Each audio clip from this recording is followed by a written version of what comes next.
लेकर राजनीति, क्या आपको लगता है कि 21वीं शताब्दी में ये राजनीति जाति पे ठीक है? देखिए, राजनीति नहीं होनी चाहिए, ये तो मैं मानता हूं, लेकिन आज की राजनीति का तकाजा है। माननीय प्रधानमंत्री ने खुद भारत की राजनीति में या बिहार की राजनीति में अभी अभी उन्होंने जाति जनगणना को बहुत बढ़ावा दिया है और वहां से आर पार हो चुका है। तो अब यहाँ पे रुकने का, यहाँ पे टोकने का, यहाँ पे रोकने का मतलब क्या है? दूसरी बात कि भारत के माननीय प्रधानमंत्री जो भी इस कमजोरी से ही मगर तथाकथित इस सरकार के जो मुखिया हैं, उन्होंने खुद कई बार चुनाव प्रचार से लेकर कई बार कहा कि सबसे बड़ी पिछड़ी जाति का तो मैं हूं। अपनी जाति उन्होंने खुद बताई है।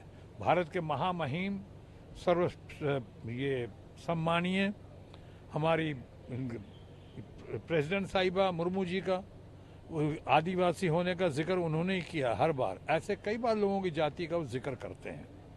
आज जब सामने सच्चाई आ गई है, राहुल गांधी जो देश के बहुत ही शक्तिशाली, बहुत ही पावरफुल, बहुत पॉपुलर, जिनको आप लोगों ने पप्पू बनाने की कोशिश की, लेकिन वो पप्पू तो नहीं बने, आप फेंकू जरूर बन गए।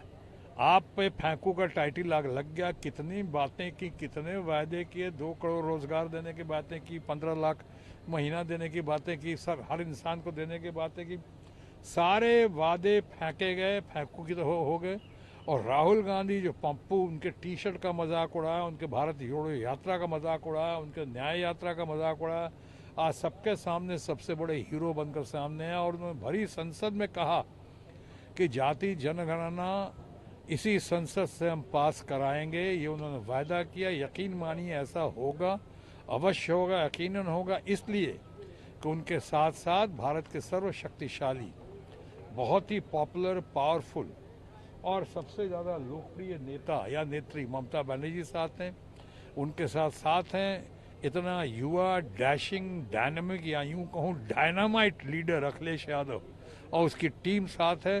तो ये तो हो जाएगा। लेकिन आपने पूछा कहाँ तक ठीक है, कहाँ तक ठीक है? इन्होंने तुम्ही ने तो रास्ता दिखाया है, तुमने किया है, तो अब किस बात का एतराज़ कर रहे हो? ये तो होगा, अवश्य होगा। और जहाँ तक हमारे मित्र इनसे अनुराग ठाकुर से इस तरह से कहना, उनकी जाति पूछना, जाति नहीं पूछी, उन्होंने कहा जिनकी जाति का खुद का पता नहीं, वो जातीय जनगणना की बात कर रहे हैं। ये क्या मतलब है? ये तो अतिशोक्ति है, अन्याय है, ज्यादती है।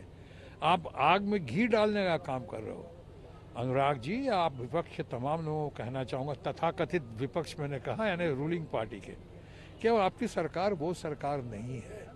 अब आपकी सरकार बहुत कमज़ोर हो चुकी है, दयनीय स्थिति में है। आज प्रधानमंत्री विपक्ष का सामना नहीं कर पा रहे हैं। आज प्रधानमंत्री माननीय राहुल गांधी के सामने नहीं आ पा रहे हैं, जवाब नहीं दे पा रहे हैं। यही प्रधानमंत्री, माननीय प्रधानमंत्री को कहना पड़ रहा है कि एक अकेला सब पे भारी, और आज कहना पड़ रहा है कि मुझे 2.5 घंटे तक बोलने नहीं दिया जा रहा है, मुझे एकदम गला दबा दिया जा रहा है। ये क्या मतलब है भाई? हास्यास्पद है।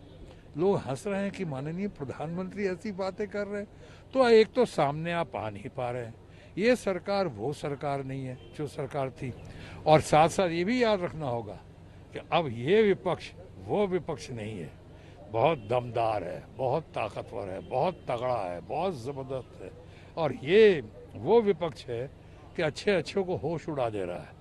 आपको अगर चाहिए कि आपकी सरकार जो है भले मिली जुली हो, कमज़ोर हो, लेकिन लग रहा है कि ये गिरती पड़ती सरकार है, कभी भी गिर सकती है, जा सकती है, तो आप चाहते हैं कि राहत की सांस ले कुछ दिनों के लिए, तो फिर ऐसी बातें खासकर भारतीय जनता पार्टी के प्रवक्ताओं को और भारतीय जनता पार्टी के नेताओं को ऐसी बात नहीं करनी चाहिए। Nip the bud in the beginning. अगर आपने ज्यादती की है, आपने ऐसा बोला है, जो आपने बोला है, यकीनन बोला है, माफ़ी मांग लें तो उससे कोई बड़ी बात नहीं होगी। उससे आपको क्षमा बड़न को चाहिए, छोटन को उत्पात। हम लोग बड़े लोग हैं, क्षमा कर देंगे उनको, माफ़ी मांग लें। नहीं तो बात निकली है तो फिर बहुत दूर तक जाए। प्रिविलेज मोशन ला रहे हैं, क्या टीएमसी हाथ में होगी? देखिए, टीएमसी तो खैर हमारे इंडिया ब्लॉक का हिस्सा है, तो इंडिया ब्लॉक जो करेगी, विपक्ष जो करेगा, मुझे पूरा ख्याल है कि हम लोग सब साथ मिलजुल कर ही करेंगे। Thank you very much.